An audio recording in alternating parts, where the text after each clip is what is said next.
Assalamualaikum warahmatullahi wabarakatuh. Jadi, perkenalkan saya Rakyat Fararto Mili dari program studi PJJ Sistem Informasi dengan NIM 240101010122 di mata kuliah Matematika Diskrit tahun akademik 2026. Nah, di sini saya akan mempresentasikan hasil makalah saya dalam bentuk PPT, yaitu dengan judul Penerapan Matematika Diskrit pada Sistem Rekomendasi Berbasis Artificial Intelligence atau AI. Nah, studi kasus simulasinya di sini 5 pengguna dikali 6 item konten digital. Nah, apa itu? Jadi latar belakangnya mengapa sistem rekomendasi dipilih sebagai studi kasus kali ini.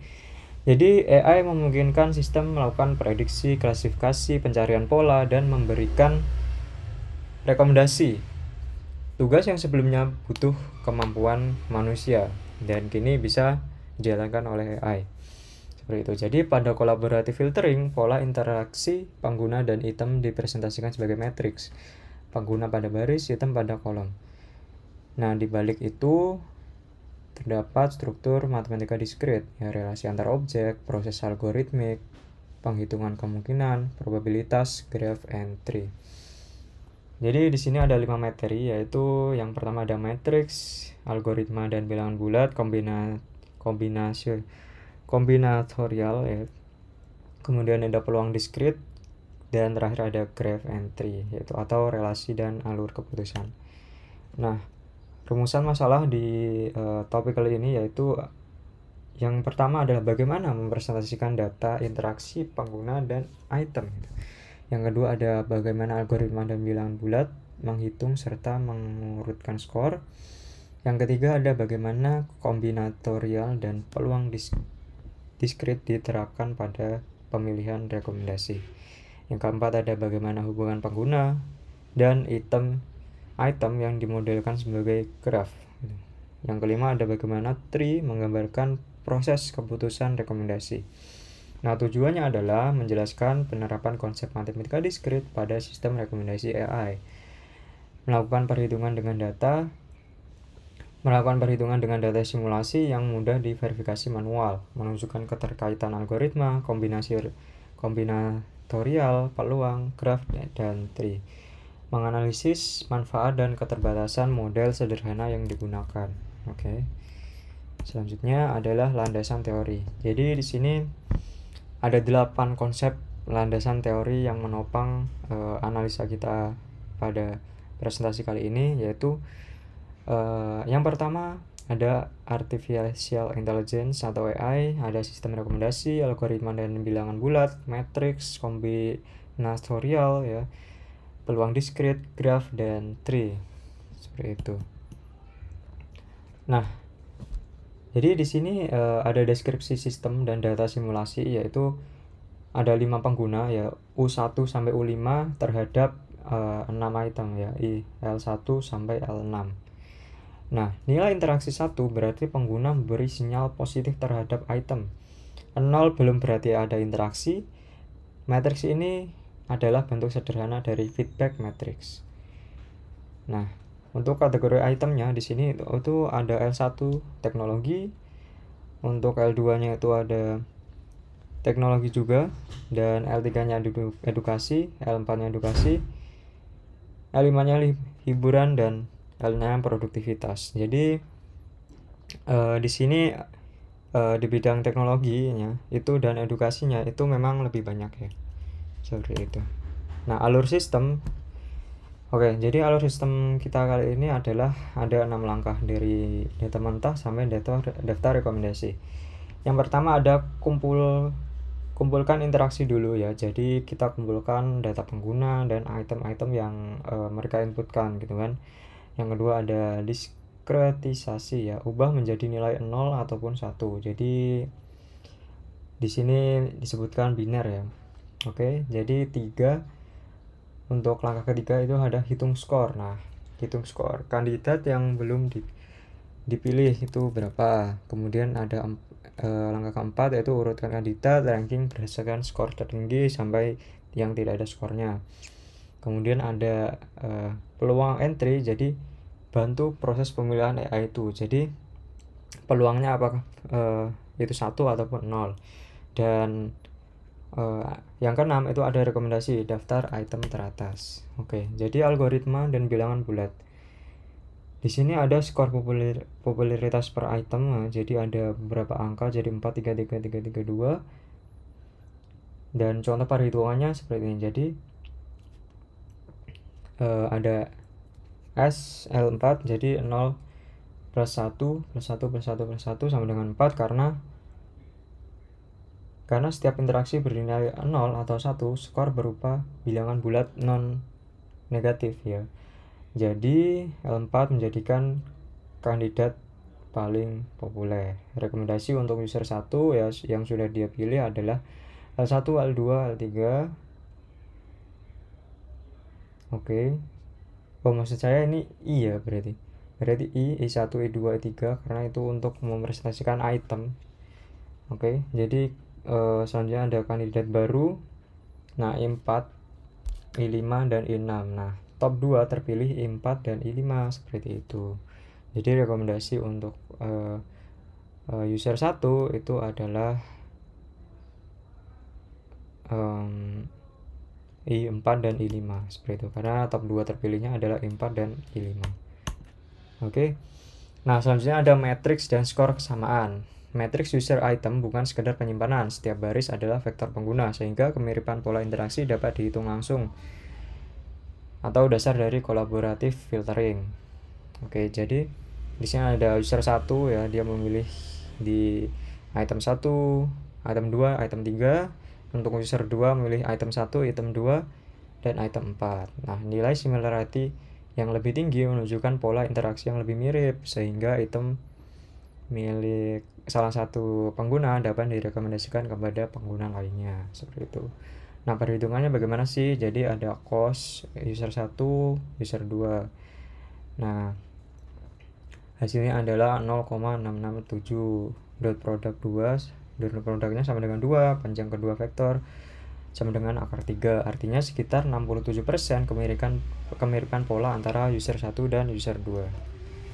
Nah, kombinatorialnya yaitu beberapa banyak paket rekomendasi yang mungkin dibentuk. Nah, misalnya setelah penyaringan tersisa 5 kandidat item dan sistem ingin menampilkan 3 item nih. Nah, urutan yang tidak diperlihatkan itu ada 10. Nah, untuk urutan yang diperhatikan itu ada 60. Nah, paket rekomendasinya berbeda dan susunan rekomendasinya juga berbeda.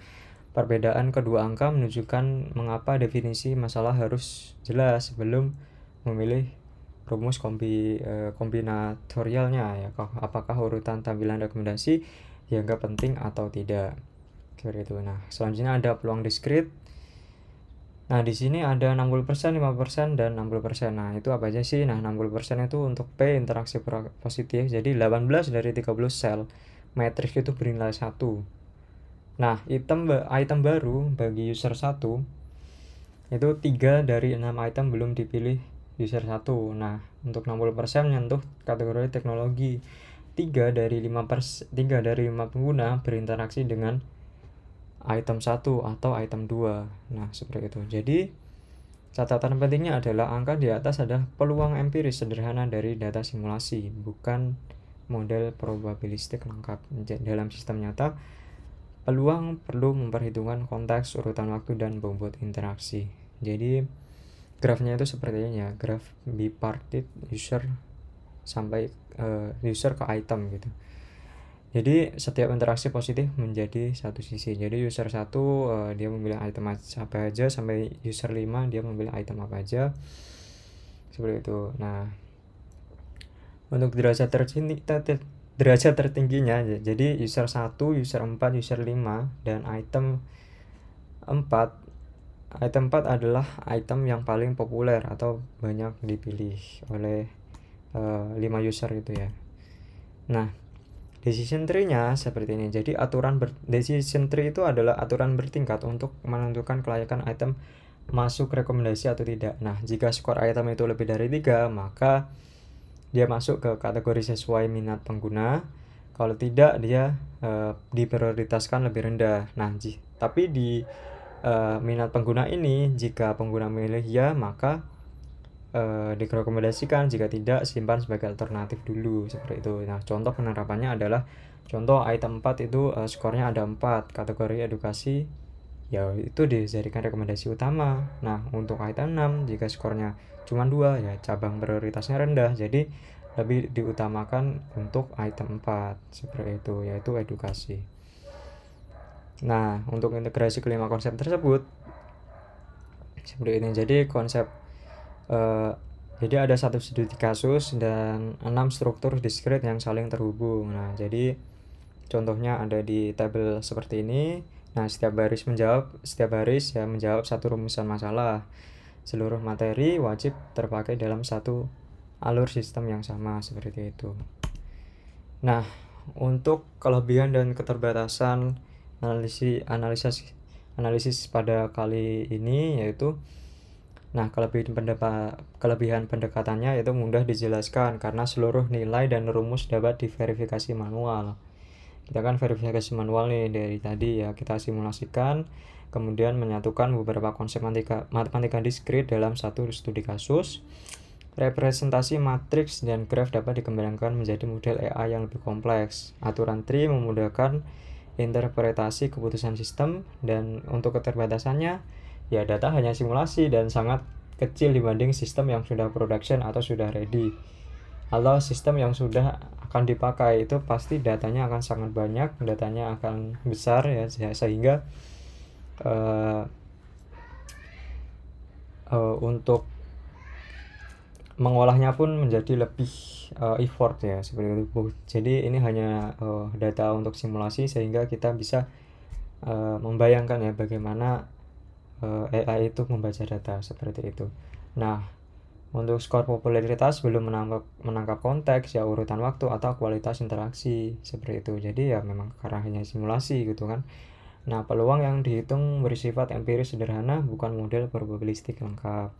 Decision tree berupa aturan demonstrasi, bukan model yang terlatih. Jadi decision tree itu tidak hanya sederhana yang kita jelaskan tadi ya, yang di sini, tapi masih ada decision tree yang lebih kompleks yang untuk melatih model, seperti itu. Jadi sistem yang terakhir ada sistem nyata perlu mempertimbangkan cold start ya, bias, privacy, dan keamanan, seperti itu. Jadi AI dibuat itu juga harus mempertimbangkan hal-hal ini ya. Jadi ada 4 hal ini, jadi memang harus dipertimbangkan, seperti itu.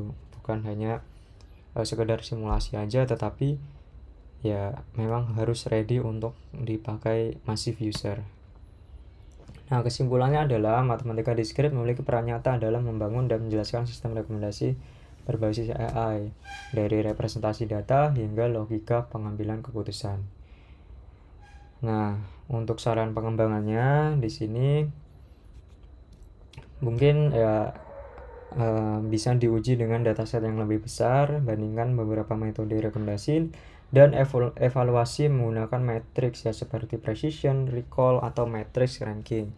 Selain akurasi, sistem production juga perlu memperhatikan keberagaman rekomendasi ya, fairness, privacy, dan keamanan data pengguna ya. Sekali lagi, untuk mengolah sistem yang untuk ready to production itu memang sangat berbeda dengan data simulasi saja. Jadi berikut daftar pustakanya, dan saya Rakyavara Artomili.